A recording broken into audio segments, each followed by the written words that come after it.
ये कहानी है केट और मैग की, जो कि बचपन की दोस्त है और दोनों साथ में ही रहती है। कहानी के शुरू में केट दिखाई देती है, जो कि स्कूल में इंग्लिश पढ़ाती है। इसी बीच क्लास में एक बच्चा मंगा पढ़ता सुनाई देता है, तो केट भी उसके साथ जाकर उसे सुनने लगती है, जो कि उसे सुनने में सभी काफ़ी पसंद कर रहे थे। तभी उसे बच्चों के साथ प्रिंसिपल देख लेता है और सोचता है कि केट बच्चों को पढ़ाने नहीं बल्कि मस्ती करने आती है। इसीलिए वो उसे अपने ऑफिस में बुलाकर उसे इनडायरेक्टली वे में बोलता है कि वो शायद गलत जगह आ गई है, टीचिंग उसके बस का नहीं है, उसे कोई दूसरा काम देख लेना चाहिए। यह सुन केट काफ़ी अपसेट हो जाती है। इसके बाद केट के बचपन की दोस्त मैग को दिखाया जाता है, जो नॉर्थ कोरिया ब्यूटी प्रोडक्ट्स को बेच रही होती है, लेकिन बेच नहीं पाती। इसीलिए वो काफ़ी अपसेट होकर घर आती है। यहाँ कुछ देर बाद केट आती है और मैग से पूछती है कि आज का दिन कैसा रहा, तो मैग बोलती है बिल्कुल बकवास, उसकी गाड़ी भी नो पार्किंग की वजह से पुलिस ले गई। सेम चीज़ केट उसे बताती है, मतलब दोनों का ही समय खराब चल रहा था। इसी बीच एक न्यूड लड़का अपने प्राइवेट पार्ट को ढक कर आता है और बोलता है उसे कपड़े चाहिए, उसे जाना होगा। यानी इस लड़के के साथ मैग ने मज़े किए होंगे। और फिर केट और मैग कुछ दिनों की वैकेशन पर जाने लगते हैं ताकि इसका मूड ठीक हो सके। केट को हाइट से डर लगता था और ये लोग फ्लाइट से जाने वाले होते हैं, इसीलिए कुछ दवाइयाँ अपने साथ ले लेती है। फ्लाइट में केट और मैग के बीच एक सीट खाली थी, जहां रायन नाम का एक लड़का वहां आकर बैठ जाता है। केट और मैग को रायन इतना पसंद आता है कि दोनों वहीं उसे लाइन मार रही थी। रायन को भी बहुत मजा आ रहा था कि उसके दोनों तरफ दो हॉट लड़कियां बैठी हुई है।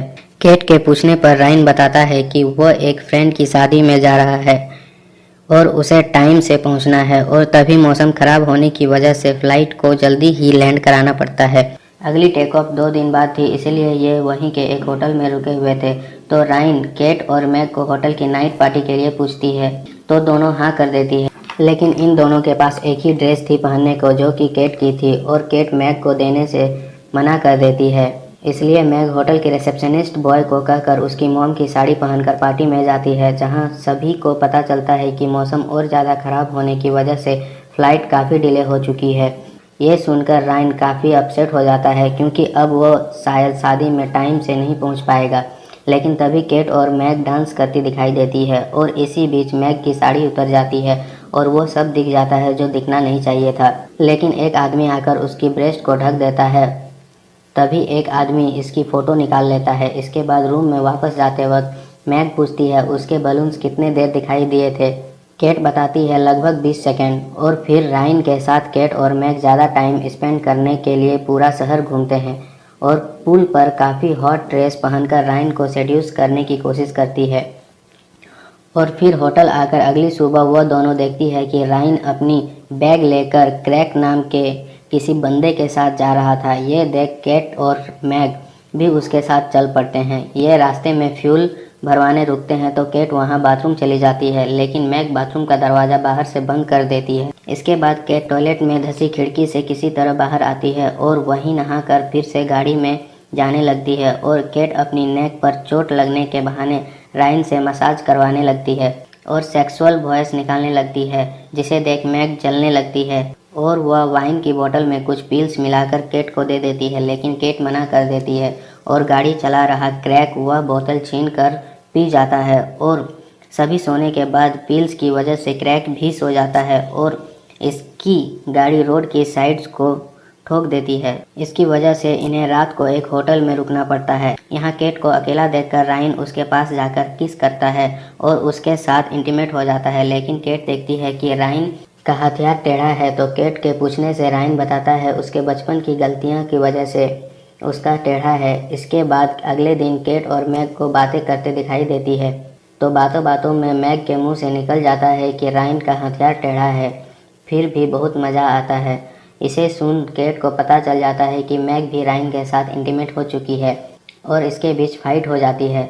इसी चीज़ का फ़ायदा उठाकर रायन क्रैक की गाड़ी लेकर वहां से चला जाता है, लेकिन केट और मैग को पुलिस ने पकड़ लिया था। और तभी क्रैक को पता चलता है कि आज रायन की ही शादी है।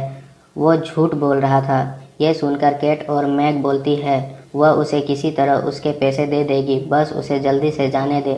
तो पुलिस वाले उसे छोड़ देते हैं। ये जल्दी से शादी की जगह पे पहुंचकर दूल्हे के साथ इंटीमेट होने की बात बताती है और दूसरी शादी को तुड़वा देती है, क्योंकि वहाँ 2 शादियाँ थी और कुछ देर बाद रायन की शादी के पास पहुंचती है, लेकिन रायन की शादी हो चुकी थी।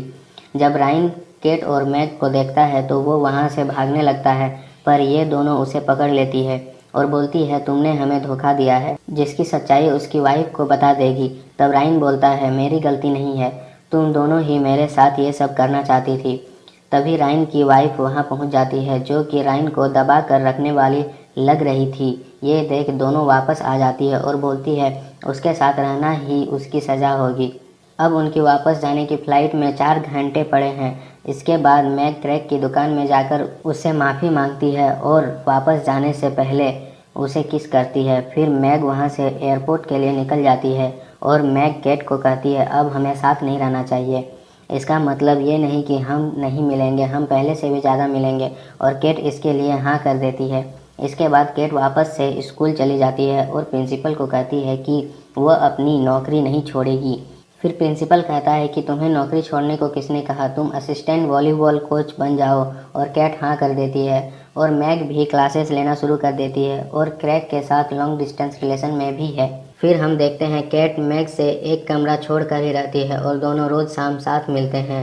तो ये थी द लेओवर की कहानी। ऐसे वीडियो देखते रहने के लिए चैनल को सब्सक्राइब करें और कमेंट करके बताएं कि ये वीडियो कैसी लगी। धन्यवाद।